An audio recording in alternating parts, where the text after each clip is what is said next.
ଏବେ आंचलिक पाणीपाग विभाग पक्षर एक बड़ खबर सामना आसी। सूचना अनुसार ओडिशा रे आहुरी 3 दिन कालबैशाखी आज 19 जिला को येलो वार्निंग जारी। तेबे आग को केउ अंचल को केते प्रतिशत वर्षा हेब केउ अंचल को यार प्रभाव अधिक मात्रा रहिबो ता नहीं संपूर्ण अपडेट जानिबा, किंतु ता पूर्व वीडियो गुटे लाइक करंतु, सांगसाथी मानक सहित अधिक मात्रा रे शेयर करंतु। आपण माने जदि आम चैनल रे प्रथम थर पई वीडियो देखुतांती ताहले बे सब्सक्राइब करी बेल आइकन को ऑन करी रखंतु, जहा द्वारा जेबे भी जे कोनोसी पाणीपागर लेटेस्ट अपडेट आपण माने सर्वप्रथम आम चैनल रे पाई परिबे। ताहले लेट न करी चलंतु खबर उपर नजर पकाइबा। तेबे सूचना अनुसार ओडिशा रे एबे कालबैशाखी वर्षा जोगु ग्रीष्म प्रभाव आश्वस्ति मिली।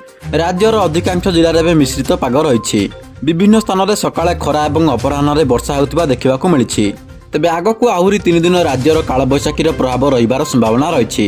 एने भुवनेश्वर स्थित आंचलिक पाणीपाग केन्द्र पक्षर सूचना दी जाइछि। तेबे आज ओडिशार 19 जिले में येलो वार्निंग जारी करा जाइछि। किछि स्थान में पवन बेग घंटा प्रति 40 ରୁ 50 किलोमीटर बेगर रहिबार संभावना रही।